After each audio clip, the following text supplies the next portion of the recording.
everybody, James sent me this video by Archaix here, Insane Evidence of Simulated Historical and Future Timelines. Well, that was quite an amazing video.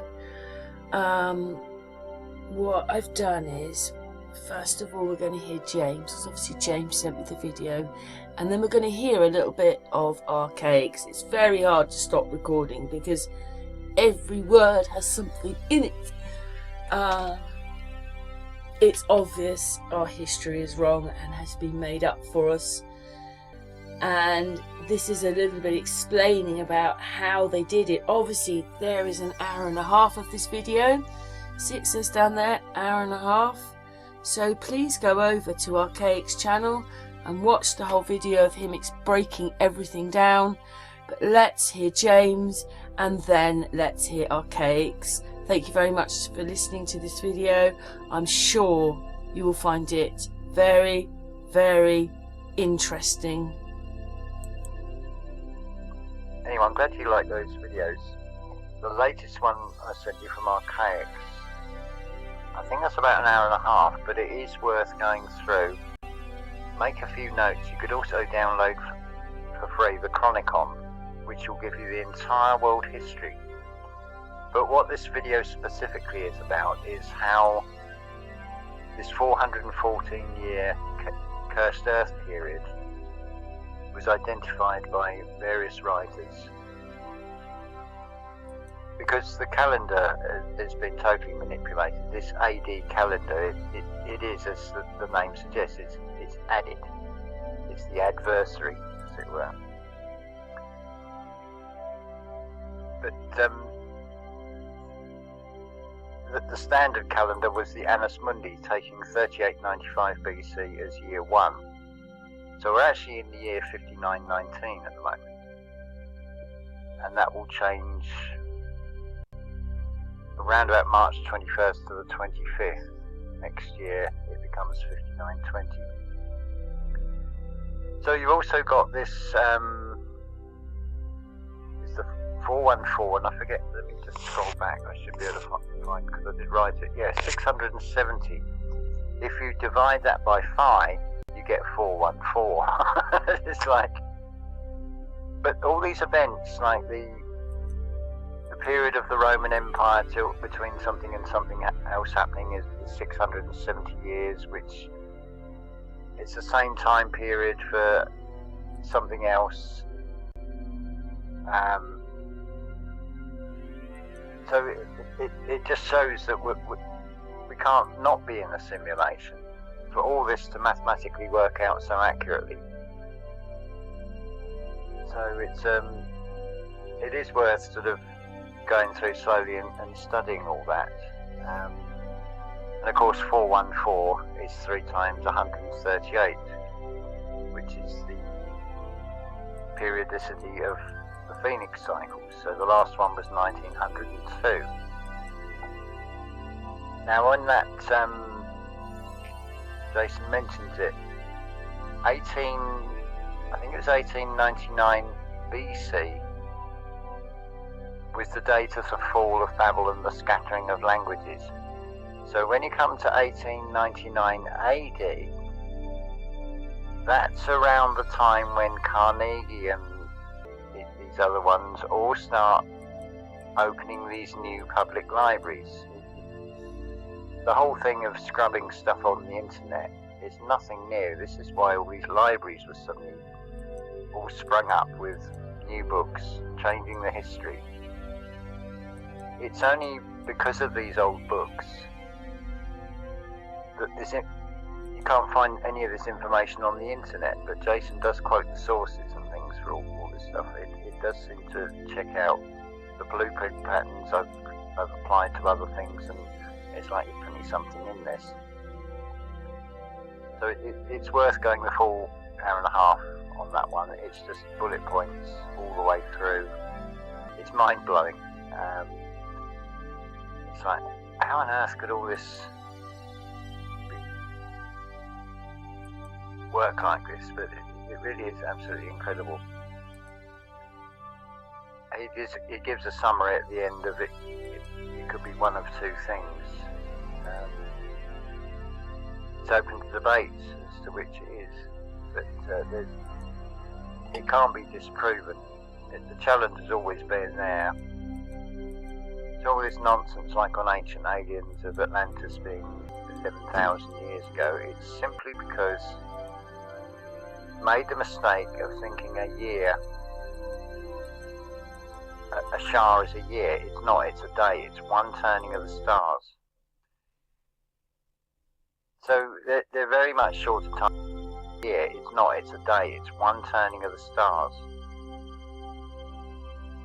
So they're very much shorter time periods than we're led to believe. And the whole thing with this, of the pyramids were built in 9,000 years ago, and the Sphinx and everything. Well, it would stand to reason there would be remnants of other structures in the next sort of 4,000 to 5,000 years, but there's nothing, because they weren't built that long ago. Humanity in its present form only goes back to 3895 BC. That's the Adam and Eve reset. It's not two people,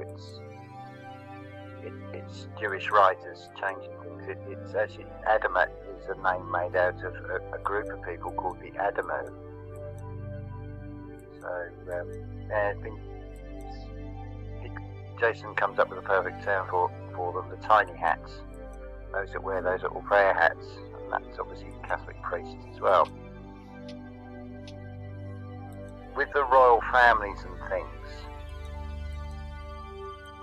whereas they probably were independent,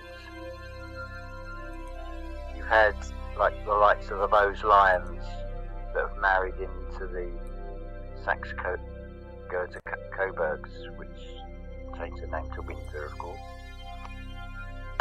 So it's been a sort of takeover, a very slow, methodical takeover. But they're in for a shock. It won't. When they say time is running out, it's running out for them. They know it. This is why there's that feel of urgency with the events from 2020 onwards. It's because they know they haven't got much time to pull these things off. So it's like everything, they capitalise on a story and then put a spin on it and put it out there with a fear attached to it. So people will sort of go into fear states. It's a harvesting of negative energy. Sorry, this has gone on to be rather a long message. So I hope you've, it's just gone 9 o'clock now, so I hope you're enjoying your meal or have enjoyed your meal, and nice that you've had some good weather there as well. So that's beautiful. So thank you, Karen. I'm just going to listen to, or watch or listen to your links now. Man found the 100. It's always been. Anybody who's read Livy knows there's missing content. You're told that in all the books of Livy. There's a bunch of, why are we missing? What happened? What is the deal? Why are they trying to obfuscate all this history? But Livy has a lot for you to read. There's a lot to read in Livy, but there's a lot missing. And there's no way in hell that these doctors and scholars said they found that and they didn't. There's no way. One thing about scholarship is they're so ultra conservative in what they publish and claim because they don't want to ever be proven wrong. So yeah, they found it. They found it, and somebody else got them. Somebody is now. It's in a private collection. Maybe the Vatican has it. Whatever. I don't know. So now we get to the juicy, impossible calendrics. Remember, guys, the Archaix 4.0 presentations are not like a lot of my real long-winded presentations. These are not. These are PowerPoints. These are fast, giving you all the data. The longest one I have is an hour and a half. Most of them are about an hour. This is just straight hardcore data here. So we're in a impossible calendrics right now. Admitting that he does not know why Paul A. Laviolette, PhD, shows, he's a physicist, I've talked about him a lot. I read his book, Subquantum Kinetics, Earth Under Fire. He's got another book. I can't remember what it was. I don't have it. But the two I have in my library are Subquantum Kinetics and Earth Under Fire. So Paul LaViolette, PhD, shows that the Dendera zodiac of Egypt was built about 80 BC, and it encodes what is in our calendar the date about 440 BC. This is an Earth Under Fire, page 81. The Egyptian zodiac was lunar, connected to the moon, just like their calendar. And 440 BC, as an approximate, is an absolute bullseye. 4039 BC is the first appearance of the Igigi, known as the Watchers. This is the group that came before Enki brought Samora Nuna in 3439 BC after the Gihon flood killed 1/3 of the human race. Archaix veterans know what I'm talking about. It's not the subject matter of this video. But 4039 BC is the subject matter of the first appearance of the Igigi, who appeared at the exact same year that the moon first appeared in the sky. So, this is the capture flood, written about by Hans Bellamy, written about by Immanuel Velikovsky. This is the it separates the pre-Selenite civilizations, which were pre-lunar, to those that were here when the moon appeared and remembered that there were pre-lunar civilizations. So 4039 BC, first appearance of the Igigi, and the moon is 6,145 years to 2107 AD, or the year 6000 Anno Mundi plus 1 year of the Stone Kingdom. Yes, 2107 AD is year one of a totally different timeline. It's the Stone Kingdom timeline. It is after the Metal Kingdoms have given way to the Silver Kingdoms, which gave way to the Bronze Kingdoms, which gave way to the Iron Empire. These are all empires: Gold Empire, Silver Empire, Bronze, Brass Empire, to the Iron Empire of Rome. And then Rome's tin toes fade into mixed with miry clay, which is the 10 European or Israelite descended nations. This is the eschatology attached to Nebuchadnezzar II of Babylon's dream of the Great Tower, who at the very end of the 10 toes, a stone uncut by human hands descends from heaven and shatters the empires of men, and begins year one of the Stone Kingdom. This is what the Great Pyramid timeline is about. But we got a bunch of videos about the Great Pyramid timeline and how it too shows 2106 AD. So 2107 is year one of the Stone Kingdom. 6,000, pay attention, 6,145 years from the first appearance of the moon, which brought us the Igigi, the oppressors of humanity. 6,145 years is exactly 1229 plus 1229 plus 1229 plus 1229 plus 1229 years, or 1229 years times 5. That's 6,145 years. So 4039 BC plus 1229 years gets us to 2810 BC, which is 5 years after the Great Pyramid is completed. Another 29 years gets us to 1581 BC, a very curious year I'm going to tell you about right here in a second. Another 1229 years gets us to 352 BC, at the height of the Greek civilization. Macedonia now controls everything. So another 1229 years gets us to 878 AD. The Moravian dynasty of the Franks goes down, but one thing I didn't add to this presentation that I should have is now the French, after the Moravian kings are gone, now we have the Franks and the Franks and the Lombards in northern Italy. And what we have is a succession of European kings in Gaul, which is the you know the early. It's hard for me to, because I have to explain to you that the French are Germans. Most people don't know this, but the French are German. They were the Francs. The Francs were Germans. But after a long period of separation, you know, they just don't recognize themselves as Germans. They're very different from the Angles, Burgundians, the Jutes, not to be confused with the Jews. The Saxons, it's a different type of German, but the Teutons. But the early Franks were Germanic, and coming out the Moravian dynasty, there is a succession of 1,229 years of unbroken French kingship. Man, I wish I would have added that to the presentation. Anyway, that's in 878 AD. In 878 AD, we have basically the beginning of the French, what we know of as France today.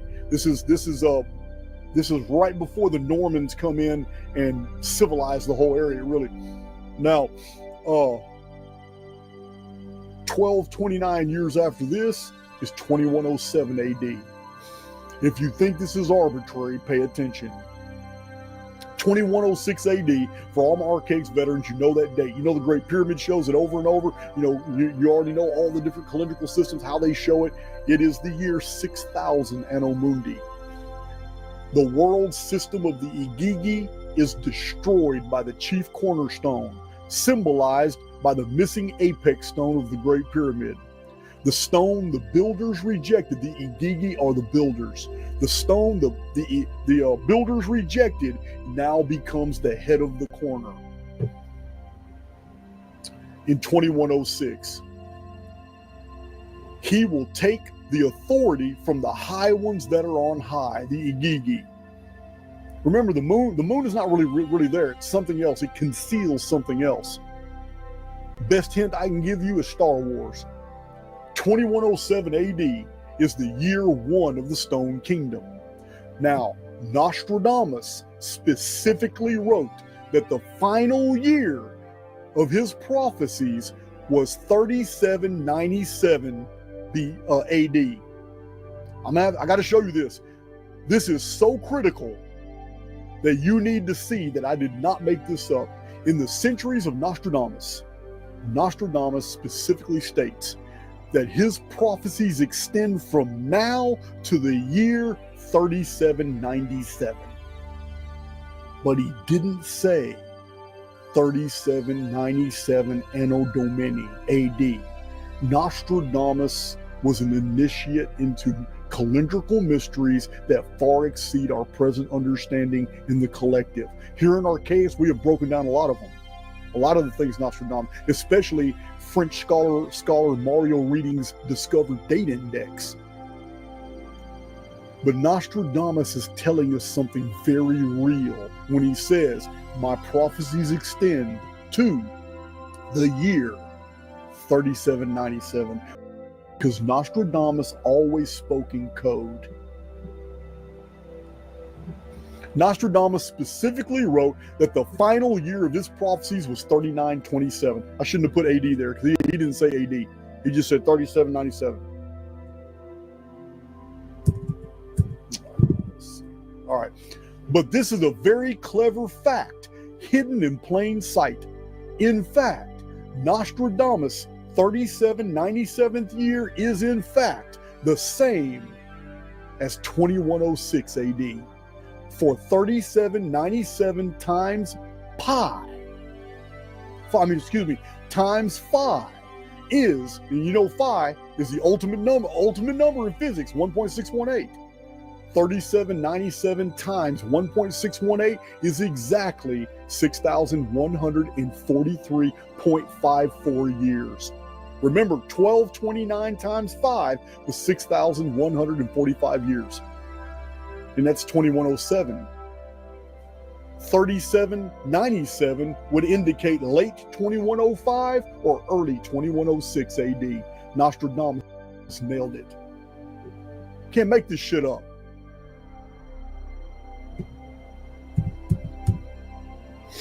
Just can't make this shit up. We'll get back to Nostradamus in just a second. The date 1581 that you noticed here on the 12-29 year intervals. In this year, the patriarch of the Edomites, Esau, had a grandson who escaped slavery in Egypt and made it by ship to Italia by way of Libya. Ancient Italia is called Chittim, and Zepho becomes a hero to the people and a ruler. In this year, the blood of Edom enters the ancestors of the Roman people, this being 828 years, or 414 plus 414 years before the founding of Rome in 753 BC. Everything about Rome is murderous. Everything about, here's a curse. 414 is a cursed earth period. 2 cursed earth periods before Rome is founded in 753 BC, we find out that Zepho, who is an absolute enemy of the Israelites, completely mixes his blood with the ancient ancestors of the Roman people. Right here. And remember, 753 BC parallels 753 Anno Mundi, when Cain, who killed Abel, was killed himself. Can't make this stuff up. So Nostradamus wrote in a private letter to his son Caesar that there were 1242 years from Adam to Noah before the flood. I know we've covered this before, but we got something new to add to this. So he said that there was 1242 years from Adam to Noah before the flood. This is chronologically true. However, it preserves a number that is 414 times 3 cursed time periods.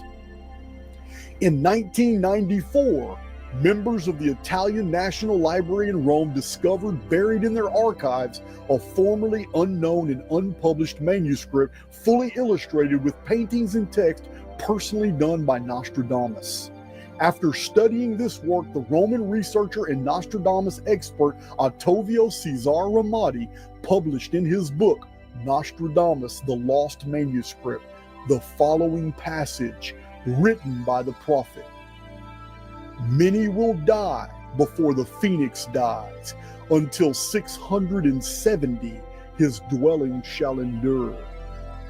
Until 670 his dwelling shall endure. I should have highlighted in blue 670. There it is. And highlight it here, like I did the other instances there. So, again, Nostradamus, a master at cut calendars, because that's what the centuries are, his prophecies. So 670 years, which we've seen here, is evil. Everywhere it appears, it's evil. No wonder it's evil. 670 years is the same as 414 years, a cursed time cycle. They are no different. In 2 different dimensions of arithmetic, they are one and the same. So, nor can we ignore that 2106 AD, the final year in the Anno Domini timeline, divided by pi, which is 3.14, is exactly 670.7. I need to highlight that too. That's a new one there. The end of cursed time periods. It's over. It's over. 2106. It's over with. It is the end of a cursed of a series of cursed time periods. It's over. Nostradamus was a genius. So, the Anno Domini system of AD dates and BC dates going forward and backward in time cannot be accidental but a part of the mathematical structuring of the construct, for it makes possible many of these cross-calendrical parallels. These examples mean there is intelligent design in the unfolding of historical events, or there was an intelligent mind that constructed the historical record, and events are programmed scenarios and not actual representations of true history. What we call physics constants are actually coded protocols that allow the simulacrum to operate in multiple dimensions simultaneously while convincing us that a linear progression is always what we experience. For example, that events are sequential. But it's an illusion of causality, meaning the historical events are non-local phenomena imported onto our collective awareness. I'm gonna have to draw two conclusions. I'm gonna have to draw two conclusions from the matter. Either we are living inside some type of self-regulating aspect of God, so insular that everything happens in here won't cross-contaminate the outside reality. It is very quarantined. Or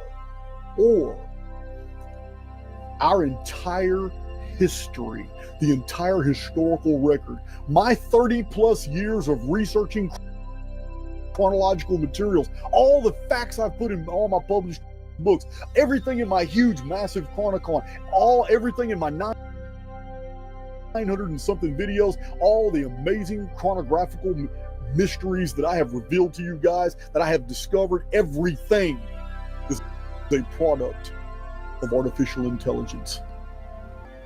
And that everything here is a part of AIX design to make everything more believable, so that souls passing through the construct would get lost in the details and therefore loop back into it, picking different timelines, thinking that they're free when they're not, when the actual way to escape this present experience is always within. That's my presentation, guys. This is another Archaix 4.0 humdinger. So I can't define for you what the interpretation of all this data means, because in the end, your interpretation defines your destination. For me, I know the answer. You have to come up with your own answer yourself. And if you're an errant, you'll come across the right one. There's no doubt.